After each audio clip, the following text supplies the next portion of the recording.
Strong performance Saturday. Yeah. Well, they did a good job. I mean, we made some mistakes. I mean, we still got a lot of things we got to clean up and we got to get better. But no, it's good to see the progress. It's tough to sort of take some positives away, even when Clowney, I think, has 2 tackles and Quarles has none. But obviously, they still had an impact on the game. Yeah, I mean, that's obviously that's what everybody look at is stats. I mean, that's what it is.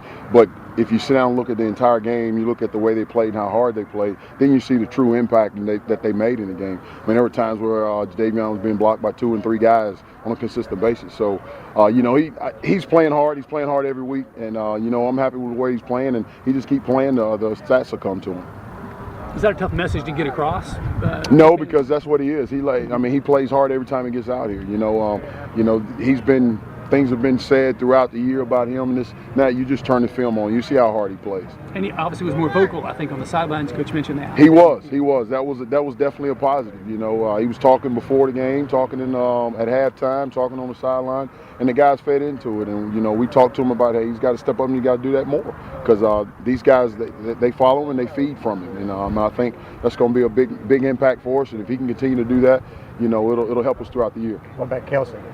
Kelsey's done a good job. Kelsey's been playing consistent. He's, the thing I want him to do is just continue to work to get better and on technique and things like that. And he's gotten better at that. He's made some plays. But like I said, you can't really judge off of what happened Saturday by stats whether they played well or not, because they both did a good job. The backups too, Kelsey Griffin, Philip Dukes. What was your kind of takeaways for how they? Yeah, they all did a good job. I tell you, when we put that second group in there, and those guys, we gave up a couple plays late in the game, and those are things we got to get cleaned up. And it's all about, hey, being aligned, being in the right place, the right time, doing the right things, and those things will come through. We'll get better at it. With all the attention Jadavion's getting, do you feel like Chaz Sutton has taken advantage? Well, he knows he hadn't made the plays that he needed to make on a consistent basis. He knows that. We talk about it all the time. And Arkansas came out and did some of the things Central Florida did, putting both backs and chipping both sides on those guys. But, he knows when he gets in one-on-one situations, he's got to capitalize. That's the only way it opens things up for all of us. And I challenge him about it every day, and he understands that, and he's working to get better. If you didn't know, fans have answers to everything, and moving Chaz Sutton inside seems to be a popular idea. Do y'all still talk about moving people around and sliding people? Well, what we do in certain packages, he'll slide inside, and there was one time he slid inside Saturday and hit the quarterback on a big third down for us, So it just depends on the different packages and all that. We'll move guys around a little bit. At this point, how fluid is your defensive end rotation, 3 through 5 or 3 through 6? Well, right now, obviously, Chaz and Jadavion has done a great job. Darius and Mason and Gerald Dixon Jr., they're coming along, they're getting better. And they're all 3 of those guys, they're different type players. Gerald Dixon's a bigger kid that you like to play in the game more like Arkansas, and, because they're down here running the ball. And then, you talk about Darius and Mason, who right now they're considered to be pass rushers, but, we got to get more out of that. And they're just not. They got to continue to gain weight, and it's hard to do during the season. Right. It's hard to do during the season. That's something we'll focus on this off season for sure. Is David Johnson with you now?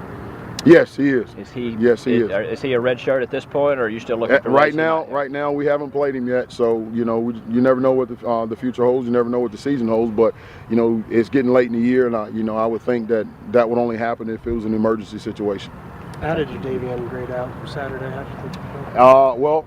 A percentage grade, he graded out at 91%. He played really hard, did a lot of great things. I think they ran the ball at him 4 times the whole day.